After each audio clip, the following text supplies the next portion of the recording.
Hello friends, पिछले class में मैंने आपको works of calculation and science में सर्किल पढ़ाया था और सर्किल मैंने कंप्लीट करवा दिया। ध्यान दीजिएगा, works of calculation and science यही है, इसका सेकेंड ईयर का, सेकेंड ईयर की फीटर एंड इलेक्ट्रिशियन के लिए है। ठीक है, उसमें से पहला चैप्टर नंबर 1 आपको मैंने पढ़ाया सर्किल। सर्किल जो चैप्टर था हमारा, उसमें मैंने आपको सर्किल का पूरा सर्किल के बारे में बता दिया। ठीक है, सर्किल क्या है, सेमी सर्किल क्या है, और साथ ही साथ मैंने कुछ क्वेश्चंस भी करवा दिए हैं। ठीक है, तो सर्किल चैप्टर हमारा कंप्लीट हो गया है। सेकेंड चैप्टर क्या है? सेकेंड चैप्टर है फ्रिक्शन। ठीक है, फ्रिक्शन आपका सेकेंड चैप्टर है। सर्किल क्या था? आपके मैथ से रिलेटेड था। फ्रिक्शन आपका क्या है? आपके साइंस से रिलेटेड है। ठीक है, ये क्या था? मैथ से था और ये आपका साइंस से रिलेटेड है। ठीक है फ्रेंड्स, तो आज जानेंगे कि फ्रिक्शन क्या होता है। फ्रिक्शन क्या है? फ्रिक्शन को हिंदी में कहते हैं घर्षण। घर्षण क्या होता है, इसकी इंट्रोडक्शन, परिचय के बारे में जानेंगे। तो फ्रिक्शन के क्या कारण है, फ्रिक्शन कौन से कारण से बनता है, इसके बारे में जानेंगे। थर्ड जानेंगे कि फ्रिक्शन के क्या लाभ है। फोर्थ जानेंगे फ्रिक्शन की क्या हानि है, और फिफ्थ जानेंगे कि फ्रिक्शन को कैसे कम किया जा सकता है। ठीक है फ्रेंड्स, तो स्टार्ट करते हैं अपनी आज की क्लास। बात करते हैं इसके परिचय। 1 नंबर क्या है, इसके परिचय के बारे में बात करते हैं, इंट्रो के बारे में। ठीक है, कि इसका इंट्रोडक्शन क्या होता है। ध्यान दीजिएगा, फ्रिक्शन, फ्रिक्शन क्या है? तो फ्रिक्शन एक आपका फोर्स है। फ्रिक्शन क्या है? इसे हिंदी में कहते हैं घर्षण। आपके लिए नया चैप्टर होगा, बहुत लोगों ने पढ़ा होगा, बहुत लोगों ने नहीं पढ़ा होगा। ठीक है, इसलिए ध्यान से समझो। तो फ्रिक्शन क्या होता है? एक फोर्स होता है, एक फोर्स है। आप लोगों के फोर्स क्या है? तो फोर्स को हिंदी में कहते हैं बल। क्या कहते हैं? बल। फ्रिक्शन एक आपका फोर्स है। कैसा फोर्स है? एक एग्जांपल से समझते हैं। आप अगर किसी बॉल को, क्या है, आपके पास बॉल है, फुटबॉल मान लो। ठीक है, फुटबॉल है। आप फुटबॉल को क्या करते हो? इस सरफेस पर, ध्यान देना, ये एक आपका फुटबॉल है। ठीक है, फुटबॉल है। ये क्या है? आपका सरफेस है, जो जमीन है ना वही है, यानी कि रेफरेंस है। रेफरेंस यानी कि संदर्भ, यानी कि जमीन की सतह है। ठीक है, आप क्या करते हो? इस फुटबॉल को जमीन पर, इस रेफरेंस पर लुढ़काते हो। लुढ़काना समझते हो? इस तरह से बॉल को इस तरह से फेंक देते हो। बॉल है आपका, मान लो आपने बॉल को इस तरह से लुढ़का दिया। ठीक है, तो ये बॉल हमारी इस तरह से लुढ़कती है। आप क्रिकेट खेलते होंगे, फुटबॉल खेलते होंगे, आपने बॉल का यूज भी किया होगा, बच्चे भी करते हैं, छोटे छोटे बच्चे जो होते हैं। अगर आप किसी बॉल को किसी सरफेस पर लुढ़काते हो, ठीक है, तो क्या होता है? बॉल हमारी लुढ़कती लुढ़कती लुढ़कती जाते जाते जाते जाते ये हमारी अंतिम में रुक जाती है। रुक जाती है ना, आगे जाकर के रुक जाती है। लेकिन आपने न्यूटन का प्रथम नियम पढ़ा होगा। किसका? न्यूटन का प्रथम नियम। न्यूटन का प्रथम नियम क्या होता है? अगर कोई वस्तु, मान लो ये वस्तु है वस्तु, अगर ये वस्तु विराम में है, विराम है, विराम मतलब क्या है? रेस्ट कंडीशन में है। विराम का मतलब क्या होता है? Rest condition. ये मोशन में नहीं है, गति में नहीं है। अगर कोई वस्तु विराम में है तो विराम में रहेगी। अगर कोई वस्तु मोशन में है, यानी कि गति में है, तो गति में रहेगी। कब तक रहेगी? जब तक कि उस पर कोई बाहरी बल कार्य ना करे। न्यूटन का प्रथम नियम क्या होता है? मैं लिख भी देती हूँ कि कोई अगर कोई वस्तु अपने लैंग्वेज में लिखती हूँ। ठीक है, अगर कोई वस्तु विराम में है, रेस्ट में है, विराम में है, तो ये विराम में रहेगी, तो ये विराम में रहेगी, लिख लेना अगर लिखा पता नहीं है तो, रहेगी। और अगर मोशन में है, और अगर मोशन में है यानी कि मोशन यानी कि गति, अगर वो चल रही है, गति में है, गति में है तो गति में ही रहेगी। क्या होगी? गति में ही रहेगी, गति में ही रहेगी जब तक कि उस पर कोई बाहरी बल यानी कि कोई एक्सटर्नल फोर्स ना लगे, तब तक वो उसी कंडीशन में रहेगी। जब तक कि कोई बाहरी बल, बाहरी बल कार्य ना करे, लिख दिया मैंने, ठीक है। अपने लैंग्वेज में लिखा है, समझना। अगर कोई वस्तु विराम में है, रेस्ट में है, तो वो रेस्ट में रहेगी। अगर कोई वस्तु मोशन में है, गति में है, यानी कि चल रही है, तो वो मोशन में ही रहेगी। कब तक रहेगी? जब तक कि उस पर कोई बाहरी बल यानी कि एक्सटर्नल फोर्स कार्य ना करे। ये न्यूटन का प्रथम नियम होता है, पढ़ा होगा आपने, ठीक है, साइंस में।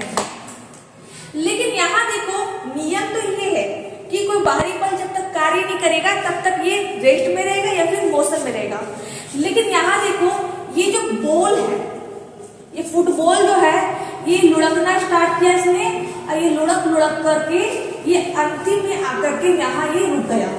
ये क्या इसका एंड पोजीशन है, एंड पोजीशन यानी कि अंतिम स्थिति है, अंतिम स्थिति।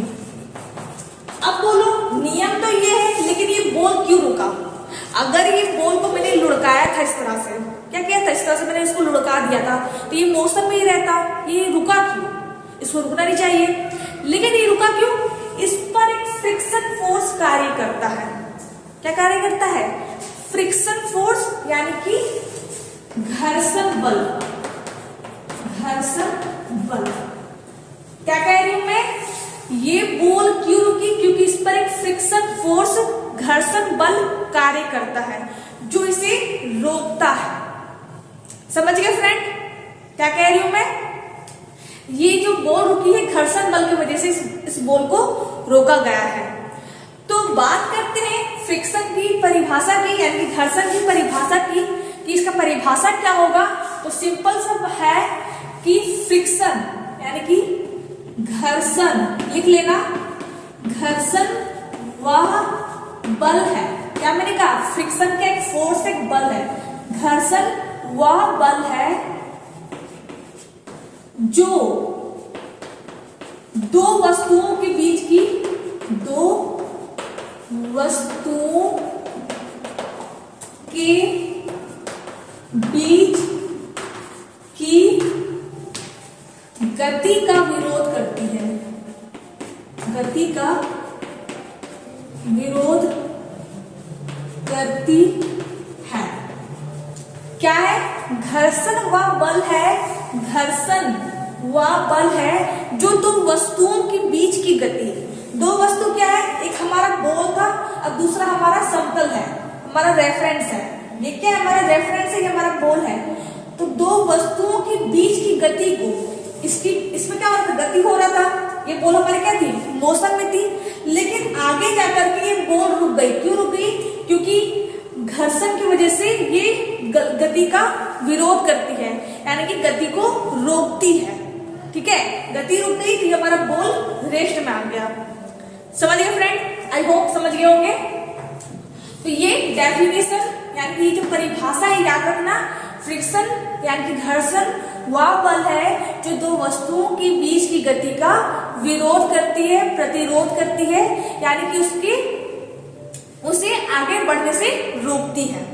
ठीक है, इसे मैं रफ कर दूं, कोई दिक्कत नहीं है, इसे नोट कर लेना, न्यूटन का प्रथम नियम। अगर किसी को पता नहीं है वो नोट कर सकता है। अब रफ करती हूं इसे। अब यहां ध्यान दो, एक एग्जाम्पल और लेते हैं समझने के लिए।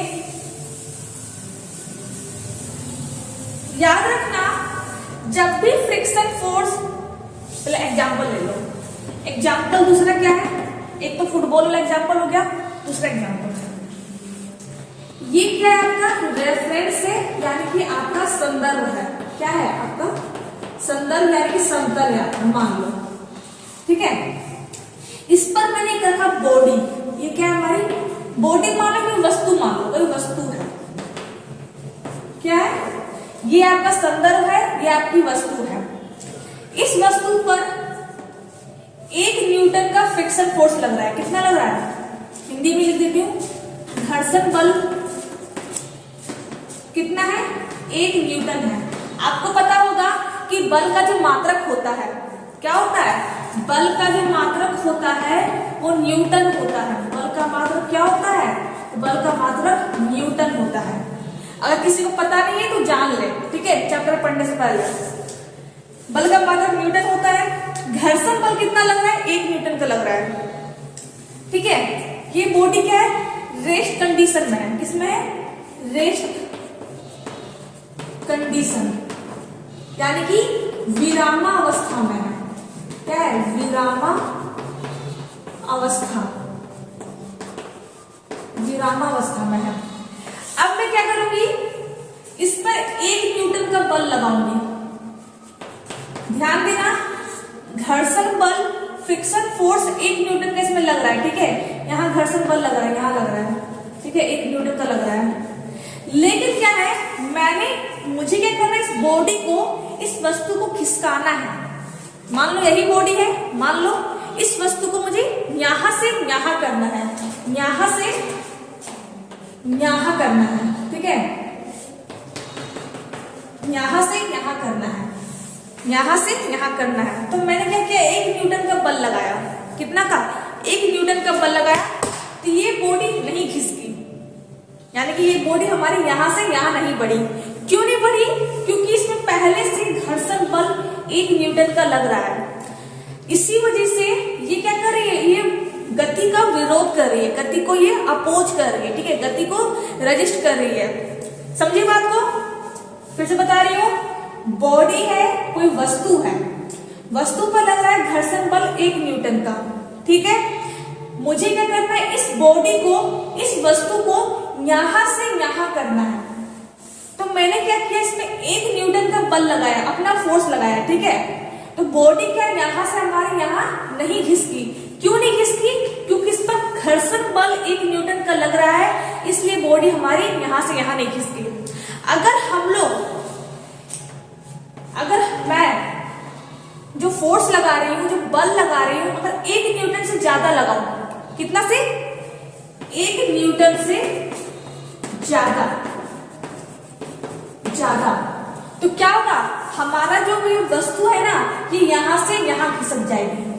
समझे बात को, अगर मैं जो बल लगाऊंगी, 1 न्यूटन लगा रही हूं, अगर 1 न्यूटन से थोड़ा सा ज्यादा मैं लगा दूं, तो ये हमारा जो घर्षण बल से ज्यादा होगा। घर्षण बल तो 1 न्यूटन है, अब मैं लगा रही हूँ 2 न्यूटन का। अब मैं लगा रही हूँ, बदल देती हूँ यहाँ पर, अब मैं लगा रही हूँ 2 न्यूटन का। तो देखो, घर्षण बल 1 न्यूटन है, लेकिन हमारा जो बल है, यानी कि मेरा जो बल है वो क्या है, 2 न्यूटन है। यानी कि मेरा बल ज्यादा है, किसके कंपेयर में, घर्षण बल के कंपेयर में। तो क्या होगा, हमारी बॉडी यहां से यहां खिसक जाएगी। समझ गए, तो यही समझा रही हूं मैं कि अगर फ्रिक्शन फोर्स आपके फोर्स से कम है, फ्रिक्शन फोर्स यानी कि घर्षण बल आपके बल से कम है, तो बॉडी हमारी खिसक जाएगी। और अगर घर्षण बल हमारे बल से यानी कि हमारे फोर्स से ज्यादा है, तो बॉडी हमारी नहीं खिसकेगी। और एक बात ध्यान रखना, जो घर्षण बल होता है, जो फ्रिक्शन फोर्स होता है, वो हमेशा अपोजिट डायरेक्शन में होता है। किसके अपोजिट डायरेक्शन में, आपकी इस गति के, यानी कि आप जो बल लगा रहे हो ना, उसके अपोजिट डायरेक्शन में ये बल लगाता है। अगर मैं बल इस तरह से लगा रही हूँ, तो फ्रिक्शन फोर्स इस तरह से बल लगाएगा। ठीक है, एक्शन टू रिएक्शन पता होगा आपको, इस तरह से मैं बल लगाऊंगी, एक्शन टू रिएक्शन नहीं, सॉरी, इस तरह से मैं बल लगाऊंगी 2 न्यूटन का, तो वो अपना बल लगाएगा, घर्षण बल लगाएगा। ठीक है फ्रेंड, तो यहां लिख देती हूँ, कोमा देके लिख लेना ये हमेशा अपोजिट डायरेक्शन में लगती है, अपोजिट डायरेक्शन, यानी कि विपरीत दिशा में, विपरीत दिशा में। समझ गए? कोई दिक्कत नहीं है, हमेशा ये विपरीत दिशा में कार्य करती है, अपना बल लगाती है। जैसे कि किसके विपरीत दिशा में? आपके बल के विपरीत दिशा में। क्लियर है कि ये है आपका फ्रिक्शन का इंट्रोडक्शन, जो कि मैंने समझा दिया है। अगर किसी बच्चे को कोई भी दिक्कत होती है फ्रिक्शन का इंट्रोडक्शन समझने में तो जरूर कमेंट करें, क्योंकि अगर आप फ्रिक्शन ही नहीं समझोगे कि फ्रिक्शन क्या है, घर्षण क्या है, क्यों घर्षण लगता है, घर्षण कहाँ लगता है, कौन से डायरेक्शन में लगता है, तो आप आगे भी नहीं बढ़ पाओगे।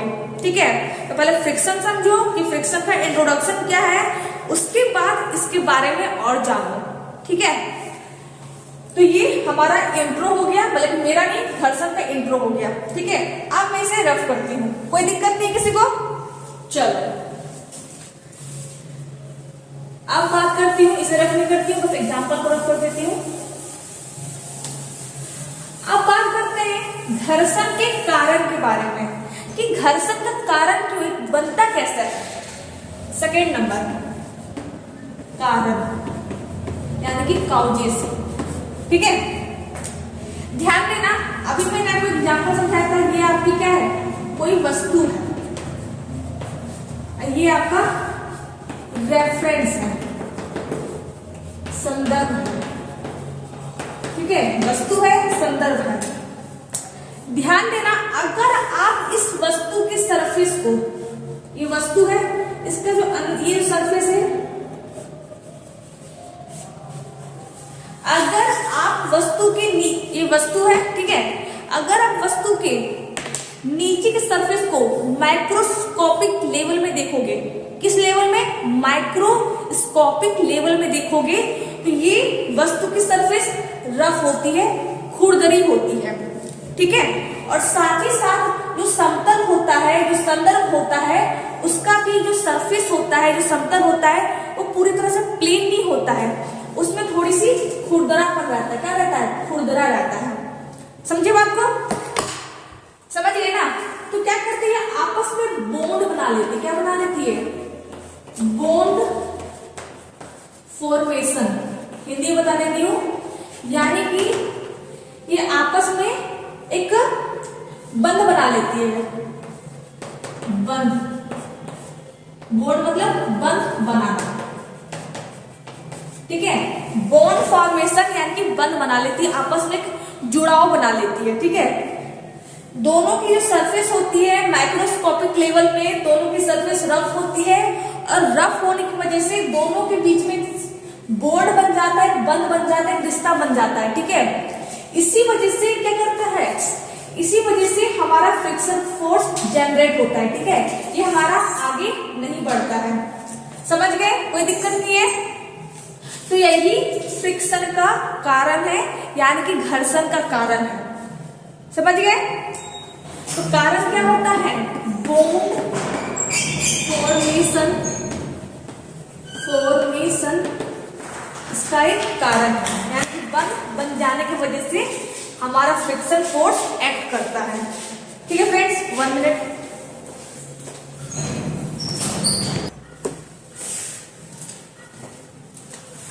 तो इसीलिए ये हमारा जो वस्तु है वो आगे नहीं बढ़ती है। अगर हमें इस बॉन्ड को तोड़ना है, क्या करना है, इस बॉन्ड को हमें तोड़ना है, यानी कि इसे हटाना है, तो हम क्या करते हैं, बॉन्ड फॉर्मेशन की वजह से जो फ्रिक्शन फोर्स जनरेट होता है, यानी कि बल बन जाने की वजह से जो घर्षण बल उत्पन्न होता है, उस घर्षण बल से अगर हम ज्यादा बल लगाए, घर्षण बल से अगर हम ज्यादा बल लगाए तो हमारा वस्तु क्या होता है, गति में आ जाता है, यानी हमारा मूव करने लगता है।